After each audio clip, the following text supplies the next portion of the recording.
पर जो न्यायाधीश हैं, मुख्य न्यायाधीश मध्य प्रदेश सरकार के, वहां के अभी बस हमारी यही प्रार्थना है, धर्मो रक्षति रक्षिता।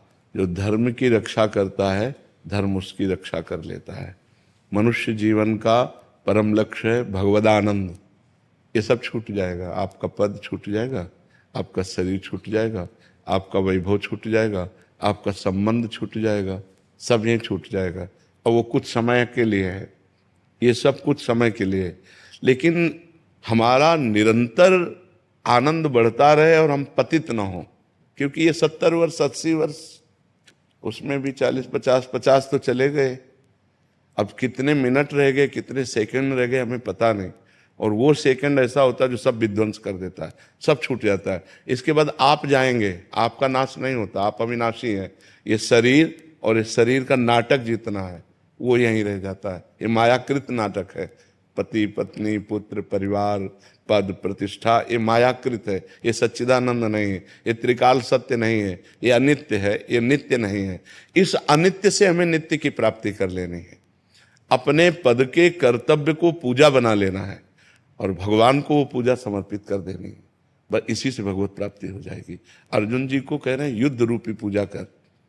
गले काटना जब पूजा हो सकती है तो हम अपने न्याय को धर्म से युक्त करके दोषी को दंड देना ही है। ना किसी का भय और ना किसी का प्रलोभन हमको विचलित नहीं कर सकता है। और निर्दोष को बचाना ही है, पक्का बचाना है। कोई भय या कोई प्रलोभन मुझे हमारे न्याय से विचलित नहीं कर सकता। ये निष्ठा आपके अंदर बनी रहे और भगवान का नाम स्मरण, तो ये अनित्य क्रिया से नित्य सच्चिदानंद की प्रसन्नता प्राप्त हो गई। यही जीवन का परम लक्ष्य है। अपने अपने कर्तव्य कर्म के द्वारा यदि हम धर्म पूर्वक पूजा करें तो हमारा पूरा देश सुखी हो जाए।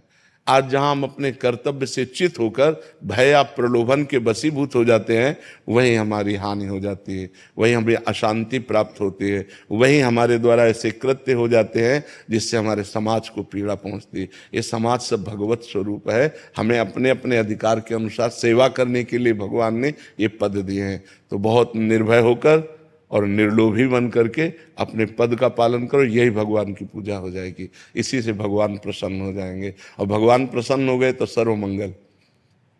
क्योंकि हम मनुष्य ही बनेंगे ऐसी गारंटी नहीं है। 83,99,999 योनियां और हैं। अगर हमसे चूक हो गई तो यहाँ का जिसके लिए हम चूक कर रहे हैं वो तो सब यहीं रह जाना है। ये ऐसा देश है, बहुत भयावह देश है। मृत्यु लोक बहुत भयावह देश है। अब हम जितने जिन जिन से प्यार कर रहे हैं सब छूट जाएंगे। जो जो हमने मेहनत करके कमाया वो सब छूट जाएगा। जितना शरीर को प्यार किया, राग किया, वो भी छूट जाएगा। यहां है क्या? किसी व्यक्ति को ऐसे देश भेजा जाए कि तुम खूब कमाओ, सब व्यवस्था करो, लेकिन जब वहां से निकाले जाओगे तो निर्वस्त्र करके निकाले जाओगे। तो कैसा भयावह देश है। ये शरीर रूपी वस्त्र भी छीन लिया जाता है, यहीं आग लगा दी जाती है। कुछ नहीं, केवल कर्म हमारे साथ जाता है। इसलिए हम एक ऐसा कर्म करें, महान कर्म करें, जिससे हमें अगर जन्म मिले तो फिर मनुष्य देह मिले, और ऐसे हम कर्म करें जिससे भगवान प्राप्त हो जाए, हमारा आवागमन मिट जाए, ये जो संसार का दुख मिट जाए। ये अगर संसार में आवे तो हम महान बन करके आवे, कर्म बंधन से युक्त नहीं, ईश्वर के द्वारा प्रेरित उनके पार्षद बनकर आवे और जगत मंगल करे। ये होना चाहिए और इसी से हो जाएगा। कोई नई पूजा नहीं करनी। भगवान अगरबत्ती धूप बत्ती नहीं चाहते, भगवान तुम्हारी भावना चाहते हैं, बस दृढ़ निश्चय। अगर जैसे किसी निर्दोष को दंड विधान और उसका हृदय पीड़ित हो रहा है, अब वो जो कर्म बन रहा है, अब उससे बचना बड़ा भारी हो जाएगा। तो हमको सपोर्ट मिलता है कि हे भगवान, मैंने तो कुछ देखा नहीं, जैसा वकील प्रमाण देते हैं उसके अनुसार हम निर्णय करते हैं।